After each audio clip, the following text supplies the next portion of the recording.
Today's guest on Finally Seen is someone who doesn't just make art, she makes space for possibility. Sieglinde Van Damme is a multi-award winning abstract artist, creative mentor, and former economist who's asked one bold question: what else is possible here now for you?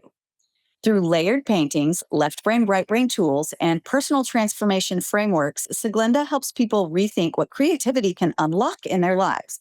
She's exhibited her work globally, been recognized by the Lorenzo El Magnifico Award and the Luxembourg Art Prize, and developed creative tools that help midlife changemakers reconnect with vision, identity, and joy. Sieglinde, thank you so much for joining me. I am so excited. I can't wait to introduce the audience to your creativity, your work, your mind, everything. So welcome. Thank you so much, Christina. What a beautiful intro. I could not have done it better myself. I mean, I have been following your work. You know, we met through the H2H community, Brian Kramer. And so, you know, we've gotten to know each other, but I have followed your growth and your work. And it seems like you just keep going up a notch every single time. And I'm like, how is this one better than the last one? Oh my gosh, I thought the last one was amazing. And so your work has just inspired me. And I know that with artists, you're always wanting there to be some sort of emotion or movement or feeling or something that is evoked from your work. And I can tell you it does for me, for sure. Thank you. And you know what? It's just creativity in action. Creativity always brings you to a higher and higher level. So I'm just walking my talk. Very good. Exactly. And, you know, before we hopped on here, I know we were talking about how, you know, I'm relaunching my podcast. Yes, this is my second time to do a podcast. So not my first rodeo, but this time is different. And I really wanted the message to come out. And funny enough, there was no other podcast named Finally Seen. I couldn't believe it. I'm the only one with a Finally Seen. Yeah. So, which, yes, I did buy the URL, of course. But I wanted the intention to be there, all the planning to be there, but the understanding that it was okay if it wasn't perfect. We'll figure it out along the way. What was important was that the message gets heard, the people feel seen, just, you know, getting going. And I know you were talking about how that's so perfectly lined up with your art and creativity in general. So I want you to take it away and kind of the way that you explained it before we came on here was just like, oh. Yes, I hope I can repeat it. Yeah, so what you said in the intro, so my work is not just about making a pretty piece of decoration for the wall. It's really about art and possibilities. And the artwork is really a life philosophy made visible. And the life philosophy is precisely what you were just talking about, is like to start applying creative principles to life and business, and not just to creating something, music, poetry, art, painting, right? Because think about it, we don't say go do creative, we say being creative, right?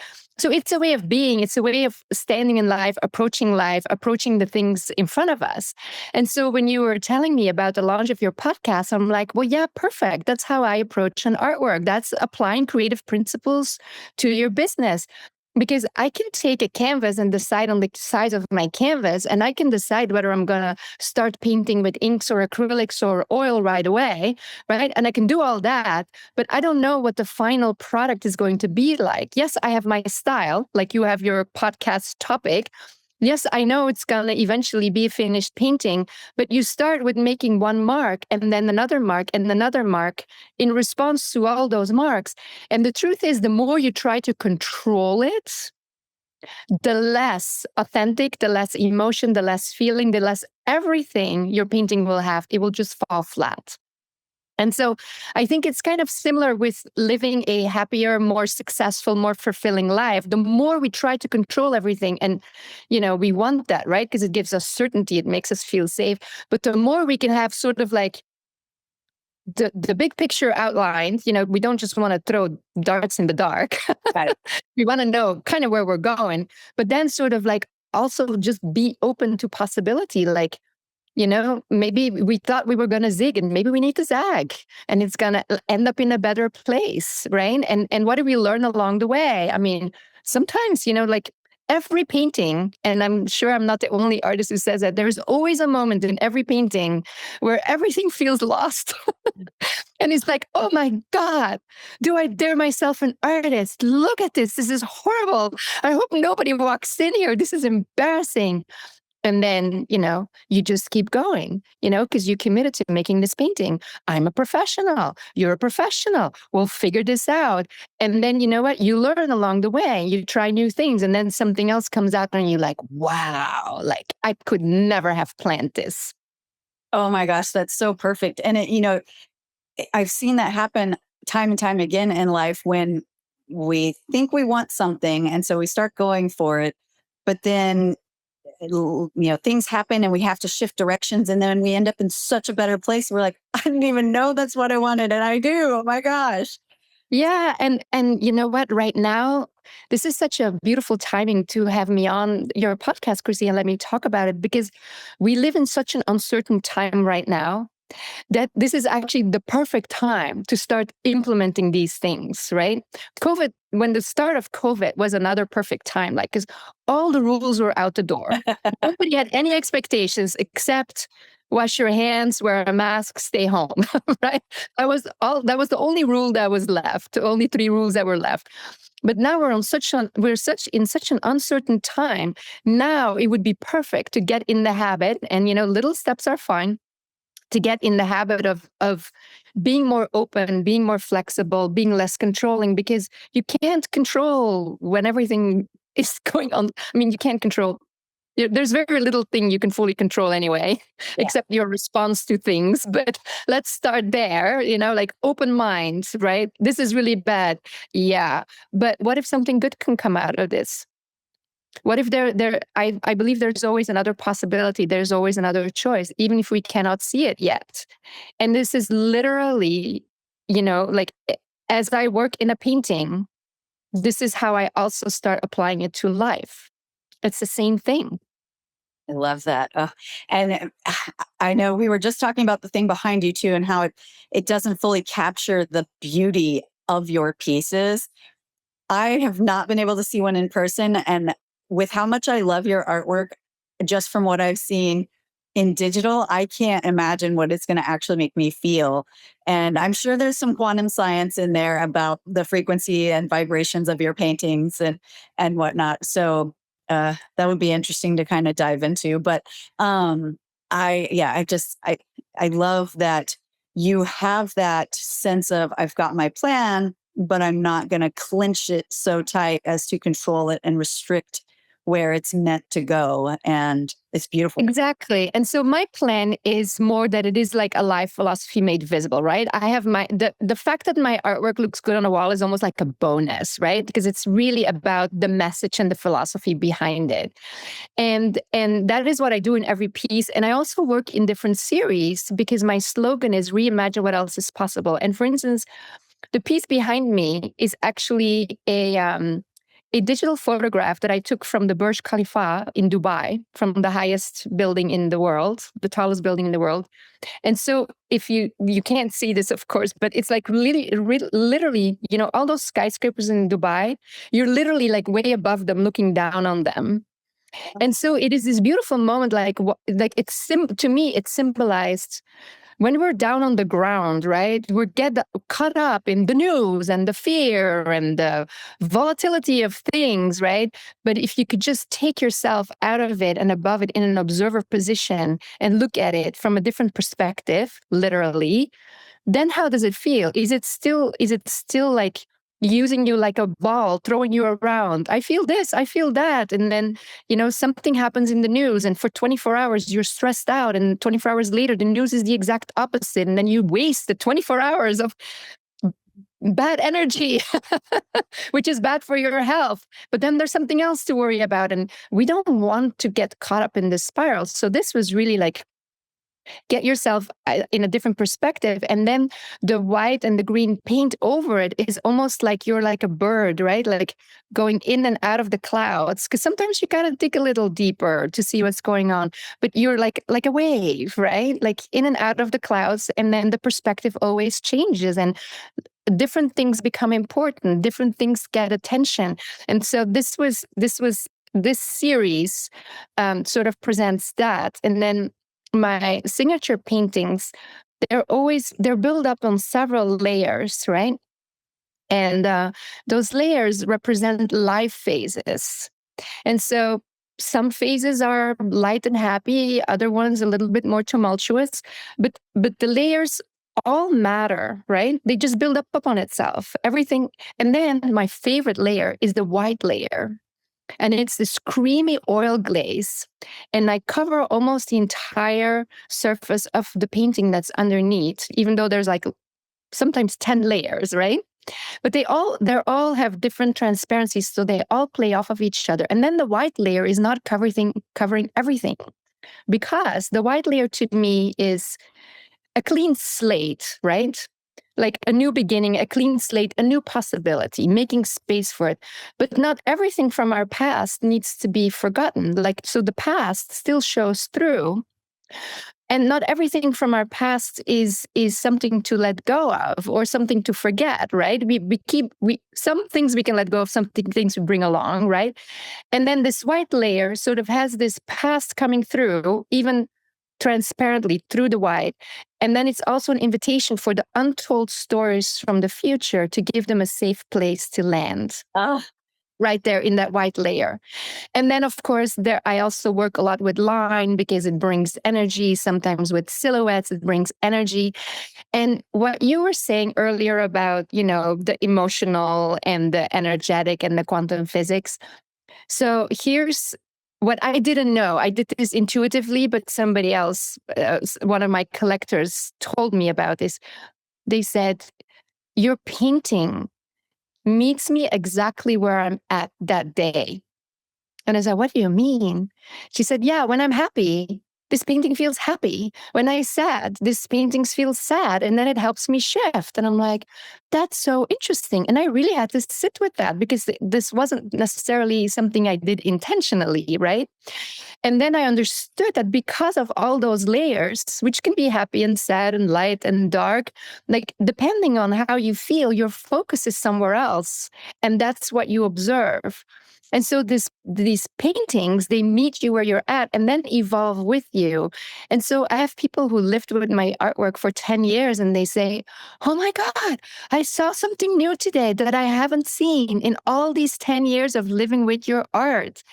And it's almost like they have a brand new painting just because they noticed something new or something else came into focus that they were ready to feel, ready to see.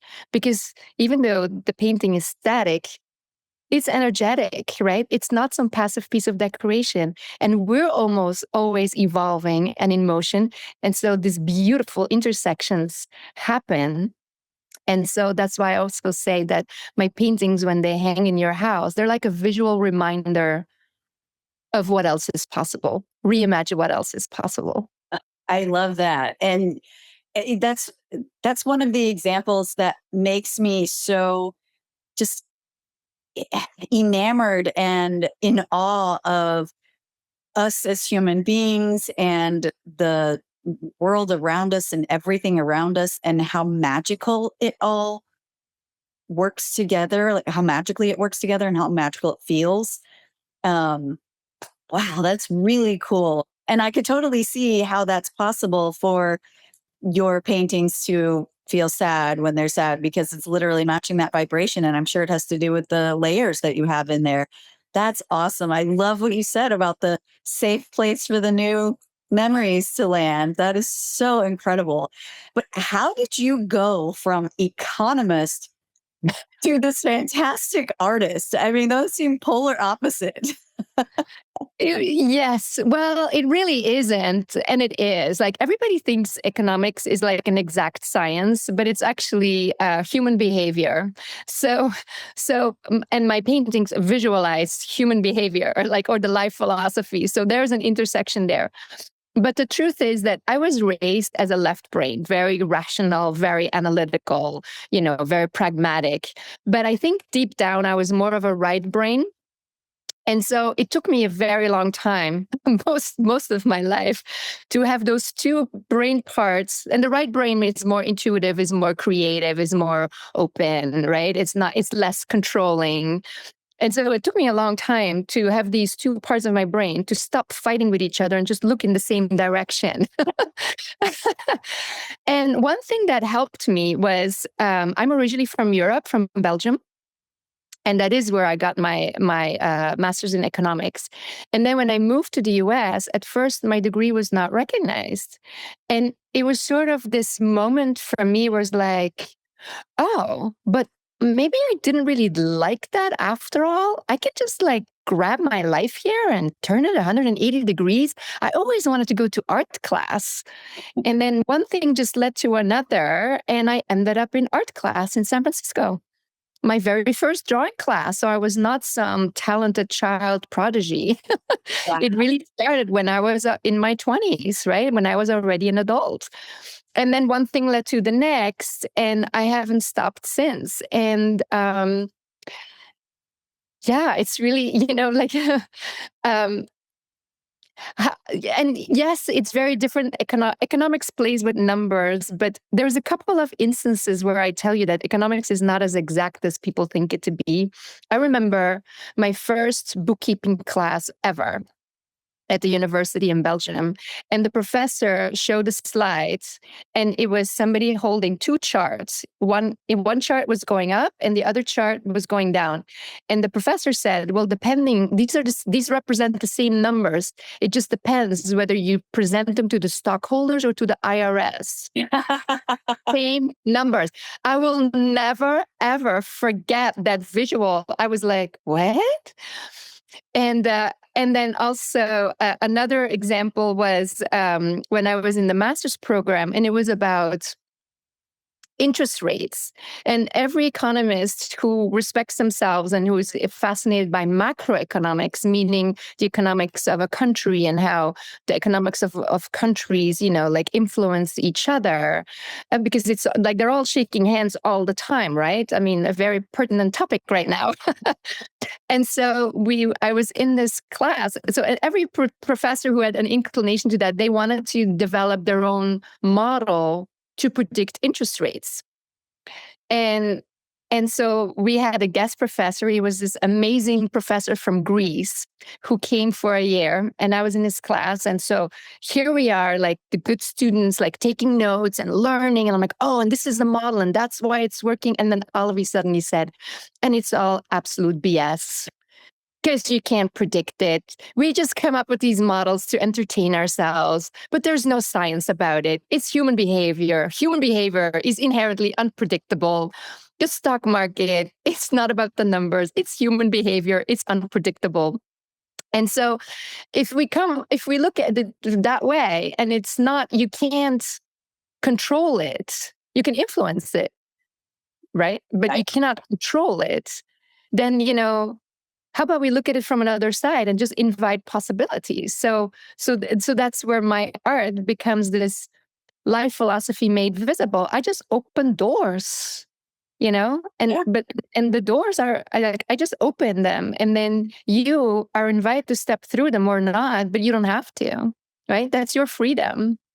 I love that. And it's very similar. I love the way you describe it, because it happens a lot on this side of things, at our company, Be a Better Brand, where, we're doing the brand architecture and PR and whatnot, but we're creating the brand and we're opening the possibilities, but you're still dealing with somebody else on the other end. So, do I have the perfect story for the Today Show? Is it perfectly wrapped up?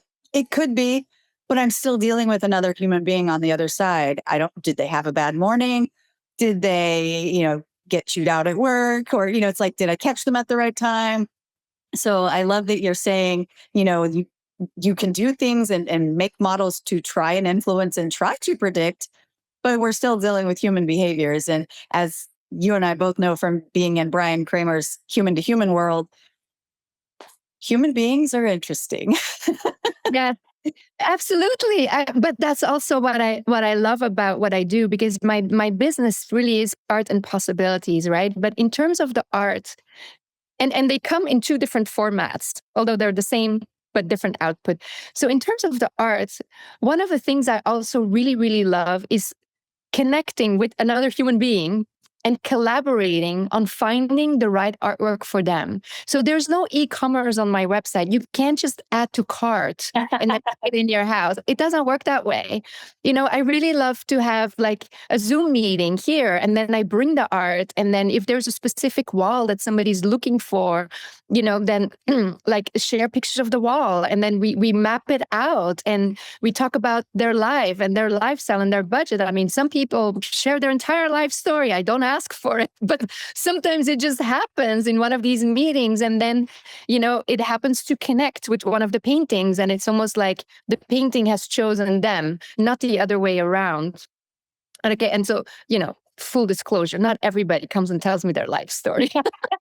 Yeah, so you don't have to tell her your life story. Yeah, no, it's not a requirement, right? And then also the perfect piece for their budget, which is always like a reality we have to face. But that part of finding the right connection for the art's new home, I almost find it part of my creative practice as well. Like it comes full circle. It's not just about creating it and then it's up for sale. No, it's of course like in business terms, in economic terms, it's not very scalable, but I like the high touch, hands-on, personal connection to make that loop go around. And then speaking of personal connection, not everybody likes my style of art, right? And that's perfectly okay. And not everybody can afford my art, which I also understand. But the message, reimagine what else is possible, is something that benefits like almost everybody in their life, right? As long as you have an open mind and you want to get to that next level, here's where to start, right? So I also do these one-on-one consultations over Zoom where I help people like literally apply the creative principles to their own personal situation in that moment. And then again, open all these possibilities, like you were just saying, like when you were working with your clients, I opened the door to possibilities. They walk through it or not, and I could support them through them. And so to me, it's the same thing, just a different output. One looks like a painting on your wall, and the other one is like, it's not coaching. It's more of like a guidance. Yeah. And then really where the left brain and the right brain, other side, come together, right? Like the right brain feels free and excited in the chaos of all these possibilities, but then they get filtered through my rational, pragmatic left brain so that whatever crazy idea we come up with, crazy possibility we hadn't thought about yet, it's actually feasible. Yeah. And it actually get you to a next step forward. So it's not some hooray, that sounds great. Now what?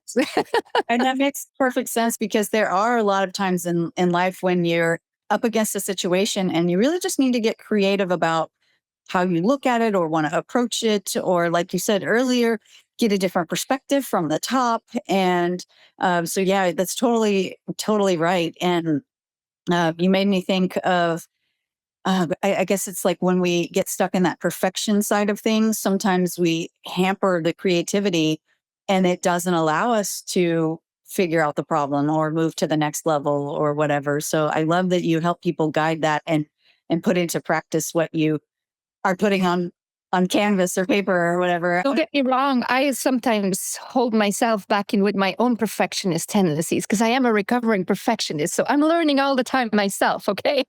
Yeah, it's a daily practice for sure. But you were saying something about how when you have created a painting and then maybe you'll meet somebody and then that painting seems to be perfect for them. And it's like the painting chose them. And that makes me think of how, now this gets a little nerdy, but I talk a lot about quantum physics, but whenever there's something that you desire or need, it already exists somewhere. And so it's like you listen to your intuition that says this person that you have no idea who they are needs this painting. This is what you're going to create. And it's like you become the vessel for that and then presenting that to them. And I just think that's a really cool, real example of how what you want already exists somewhere. It's just waiting for you to find it and it to find you.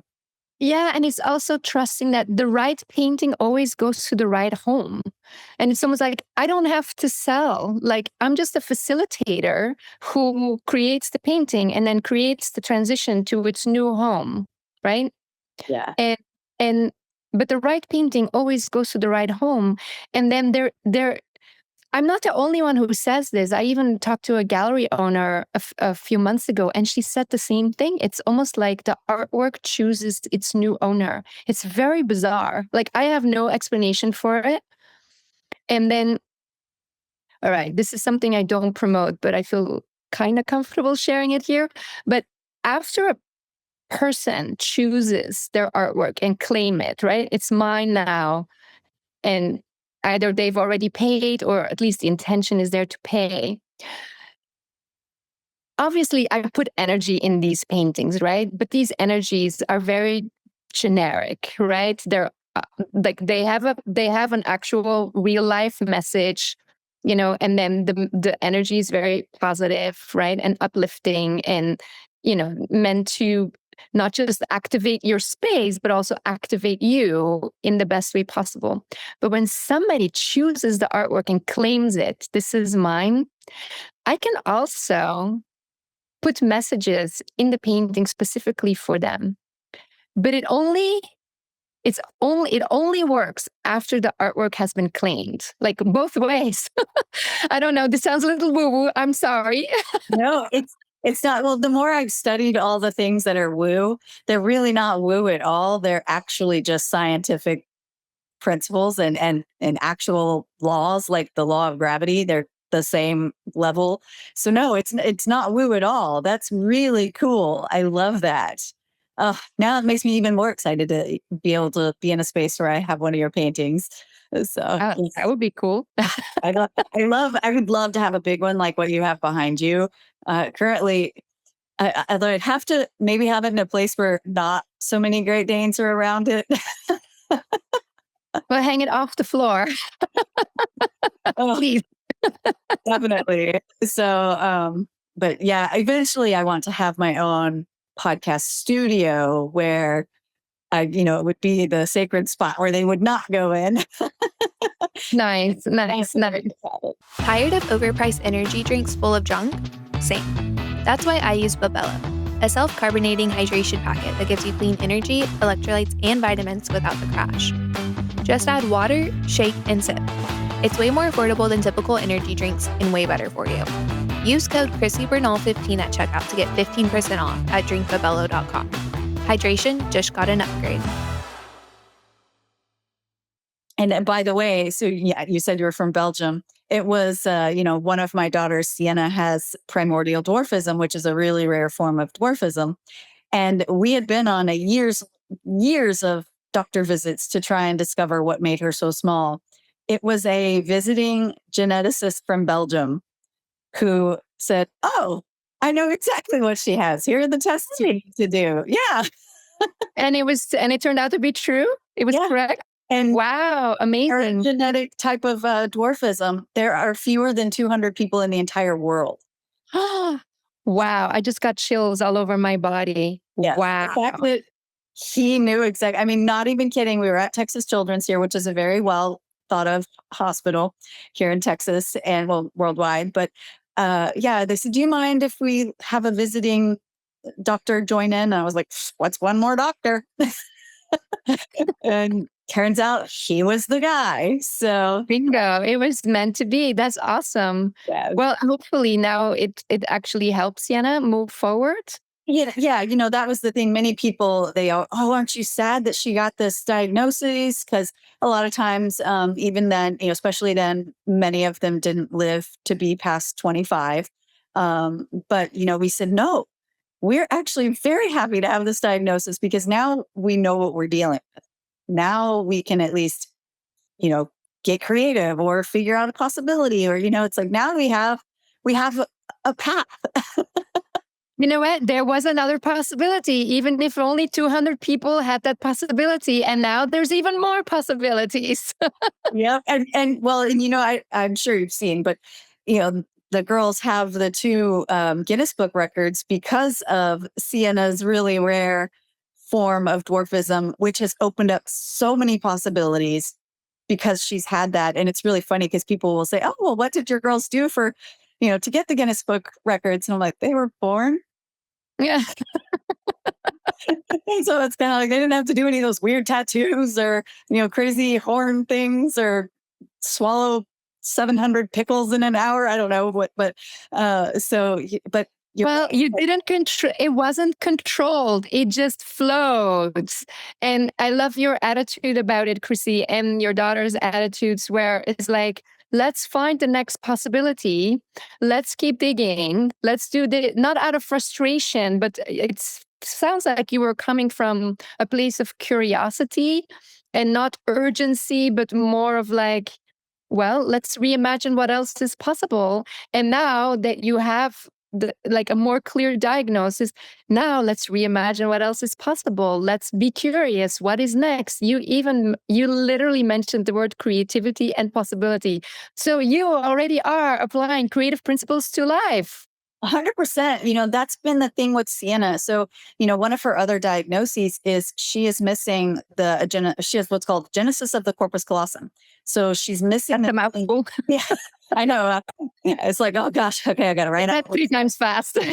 Right. So she's missing the thing that separates the right and left brain, which normally causes a lot of issues, but we have always taught her, even before we realized that that's what she had, which they knew that in utero, but there was so much going on that it didn't click to me until she was older.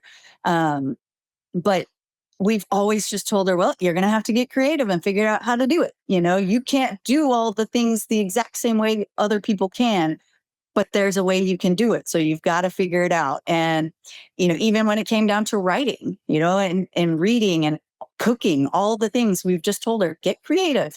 Sometimes she gets a little creative and it teeters on unsafe, but I'm like, like maybe ask me for help on that thing. That's okay. But you're right. I mean, if you just create attitude, look for possibilities.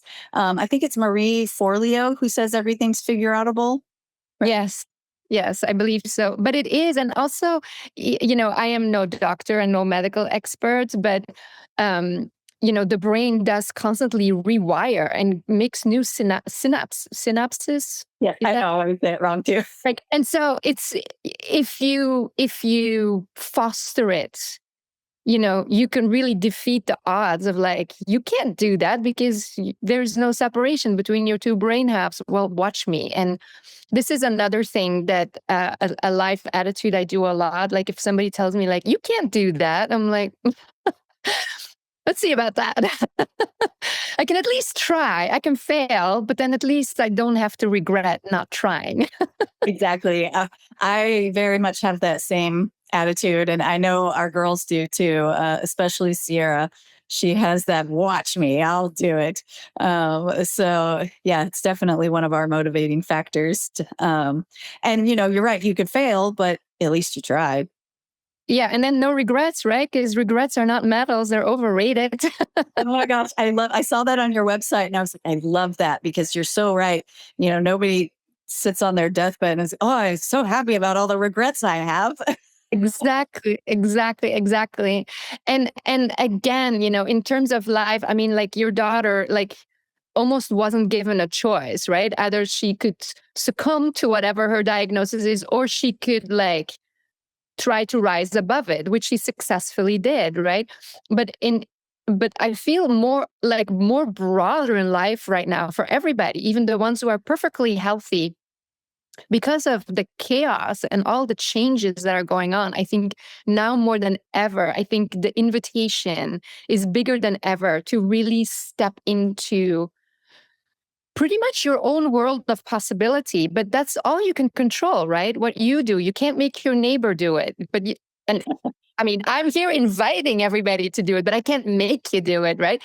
But the thing is, if you start applying it to your own life and you become more happier and fulfilled and successful, people who are happier and fulfilled and successful, they have this ripple effect onto other people, right? They say hurt people. But, like, I would like to hear like happy people encourage other people to be happy too. Yep.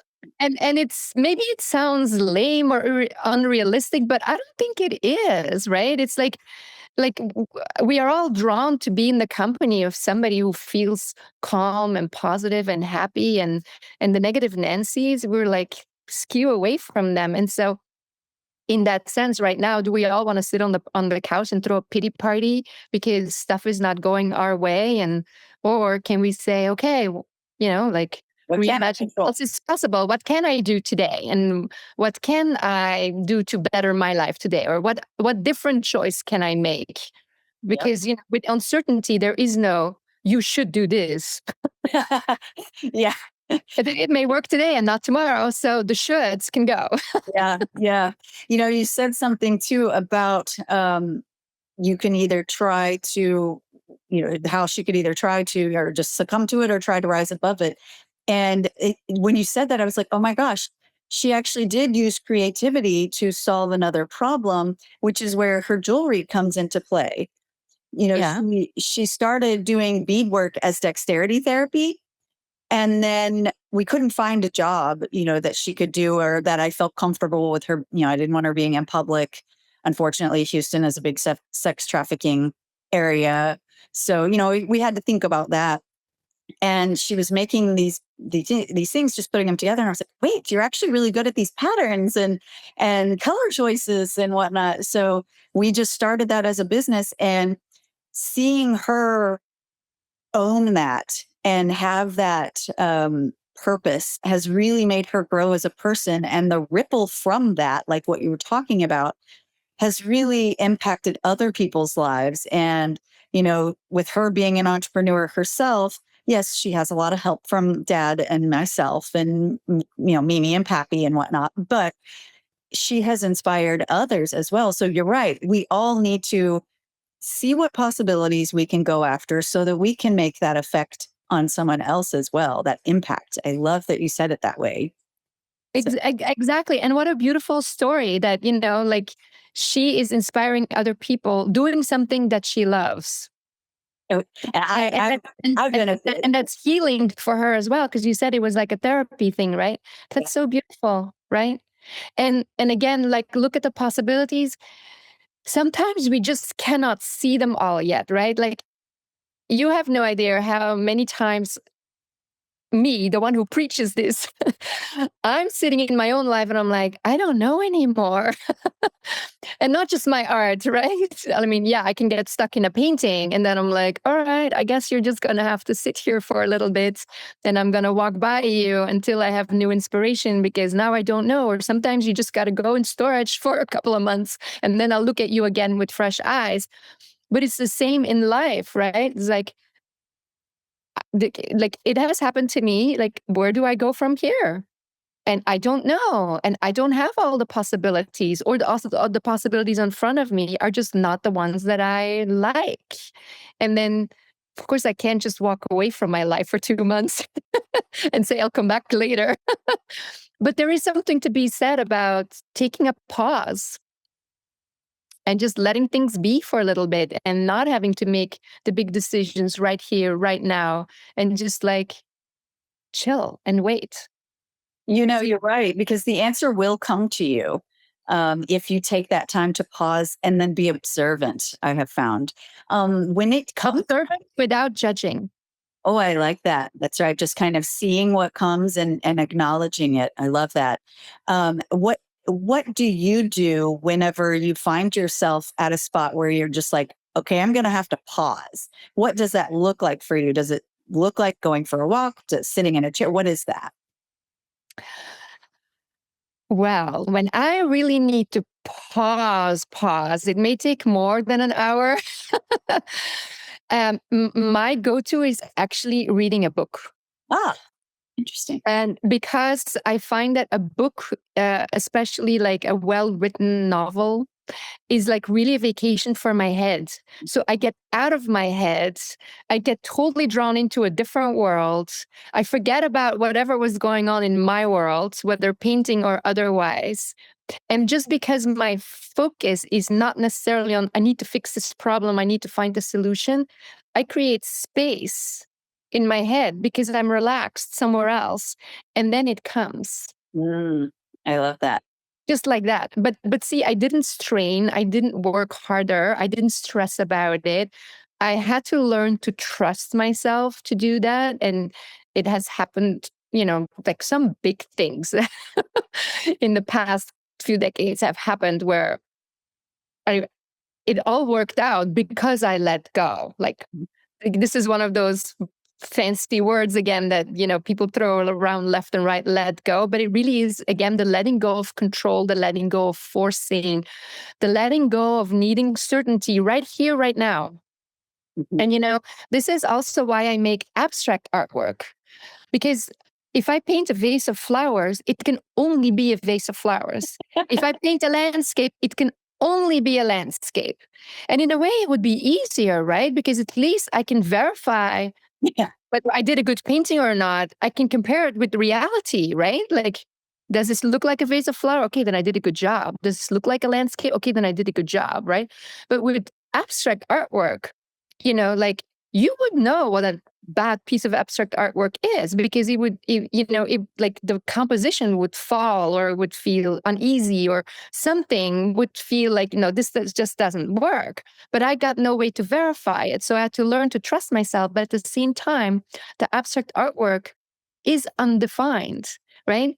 It is like you can make it mean whatever you want it to mean. Again, possibilities, but also as I'm creating all these layers, I'm like dealing with uncertainty all the time. And then even when it is finished, will somebody love it and buy it? Like more uncertainty.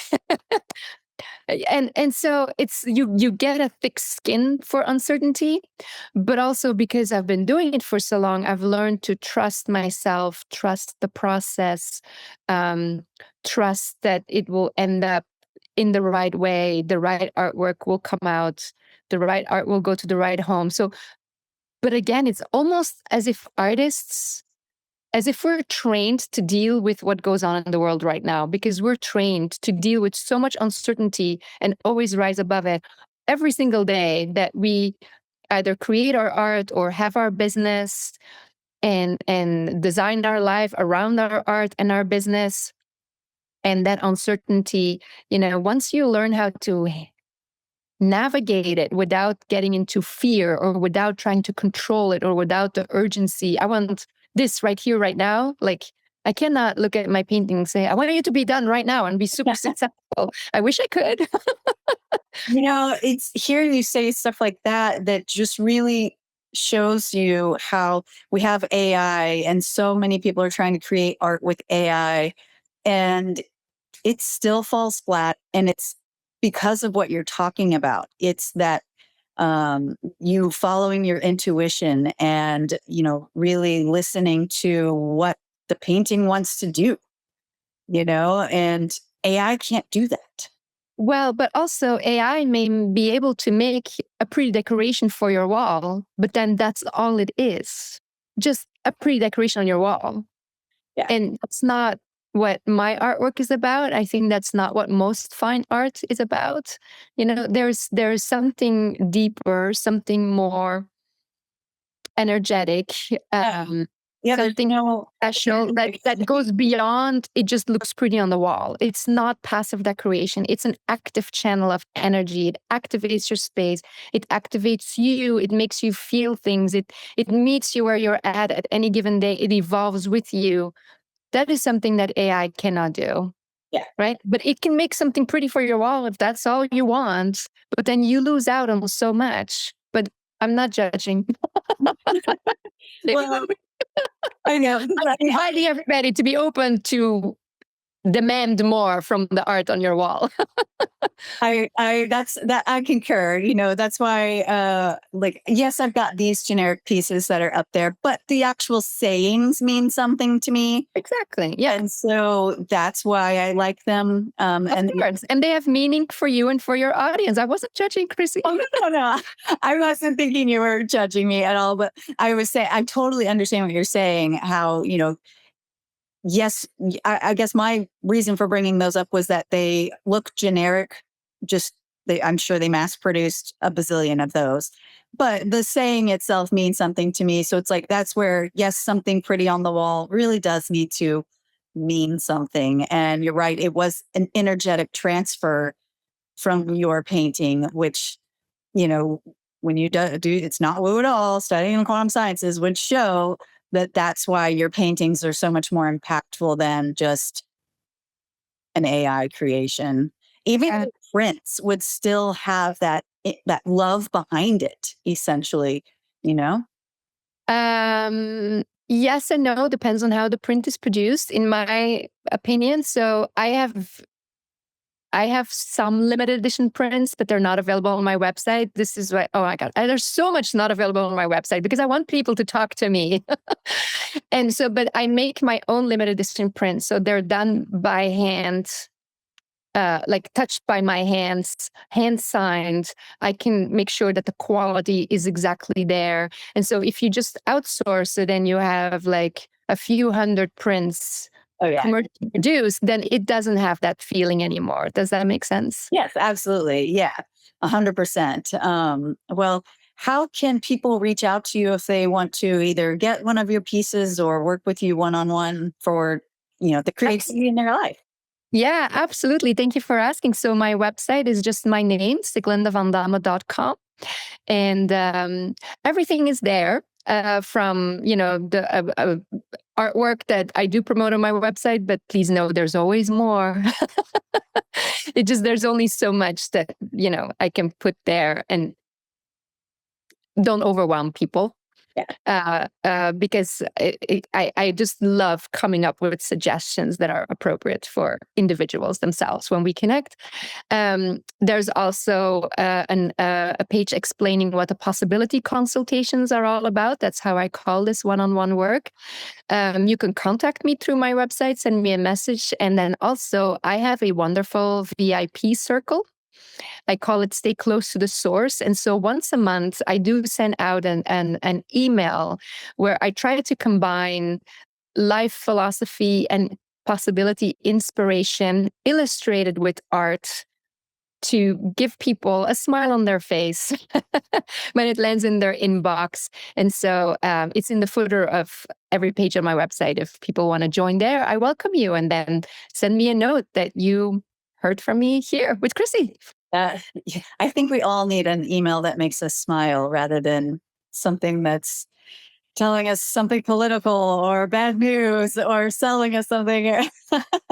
It's like, yes, we all have to sell. We all know that. But at least giving them a smile along the way is nice. So, or a little boost in it doesn't have to be this way. It can be a different way. And I always try to illustrate it with art, so it's pleasing on the eye, but it's meant to be inspirational and a little uplifting. So, which is also why it's only once a month, because I can't come up with that on a daily basis. So, yes, I know those people who can. I admire them, but yeah, you're right. I can't do that either. But well, thank you so much for joining and having this conversation. It flew by for me. I looked up and I was like, oh my gosh, we better wrap it up, because I know people don't have 3 hours to sit and listen.